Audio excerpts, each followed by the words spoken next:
Caríssimos, a paz do Cristo ressuscitado seja luz na sua vida. Hoje é sábado, 4 de julho de 2026. E nossa reflexão de hoje é Jesus na casa de Caifás.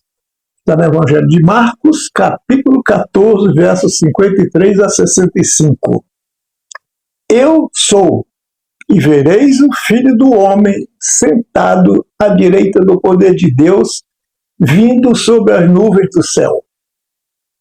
Segundo Marcos, com essas palavras, Jesus se declarou Filho de Deus perante todos os seus algozes na casa de Caifás. Também essas palavras foram entendidas pelo grande conselho como blasfêmia, e com base nisto condenaram Jesus à morte. Logo após a prisão, Jesus foi levado para a casa do sumo sacerdote Caifás, onde estavam reunidos o poder religioso, representado pelos sumos sacerdotes, e o poder político, representado pelos escribas e anciãos. Enquanto os apóstolos fugiram com medo de ser presos, Pedro acompanhou a condução do prisioneiro, mesmo que lá de longe, escondido no meio da multidão, e ainda conseguiu entrar no pátio da casa de Caifás, misturado com aquele povo todo, né? Pois bem, os sumos sacerdotes e todo o conselho buscavam algum testemunho contra Jesus para o condenar. Vários dos presentes se apresentavam como testemunhas, mas suas alegações, suas acusações não tinham nenhum fundamento, eram falsas, e logo se mostravam incoerentes. Como não conseguiam provas para condenar Jesus, o sumo sacerdote perguntou-lhe por que ele não se defendia das acusações que lhe estavam sendo feitas. Mas Jesus deu silêncio como resposta. Não falou nada. O sumo sacerdote, irritado, tornou a perguntar a Jesus: És tu o Cristo, o Filho de Deus bendito? Então Jesus respondeu-lhe: Eu o sou, e vereis o Filho do Homem sentado à direita do poder de Deus, vindo sobre as nuvens do céu. A estas palavras, meus irmãos e minhas irmãs, o sumo sacerdote rasgou suas vestes em sinal de indignação e bradou em alta voz: Para que desejamos ainda testemunhas? Ouvistes a blasfêmia?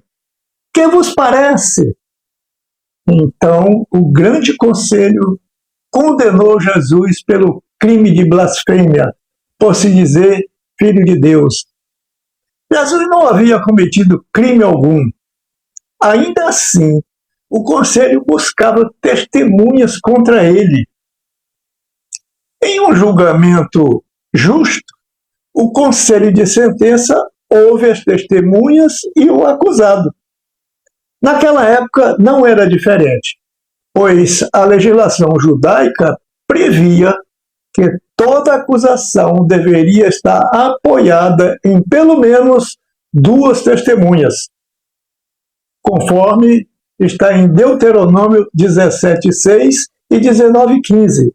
E também em Mateus 18:16 encontramos a necessidade de testemunhas. Mas no caso de Jesus, não haviam testemunhas, até porque não havia crime. Como o sumo sacerdote entendeu que Jesus havia blasfemado, incitou o conselho a condená-lo pelo crime de blasfêmia previsto na lei mosaica, Levítico 24:16. A resposta de Jesus à pergunta do sumo sacerdote é considerada pelo grande conselho uma blasfêmia, por 2 motivos. Um, religioso, ao insultar Deus dizendo-se Messias, Levítico 24:15. E outro, político, desprezar a lei, número 15, 30, 31. A resposta de Jesus ao sumo sacerdote, eu o sou, nos remete também ao tempo em que Deus falou com Moisés na sarça ardente, conforme Êxodo 3,14, dizendo que esse era o seu nome, e era em seu nome que Moisés deveria falar aos israelitas. Meu irmão e minha irmã, o julgamento de Jesus, na verdade, foi uma grande farsa armada pelos próprios judeus. Confira na sua Bíblia. A Jesus toda a honra e toda a glória, hoje e sempre.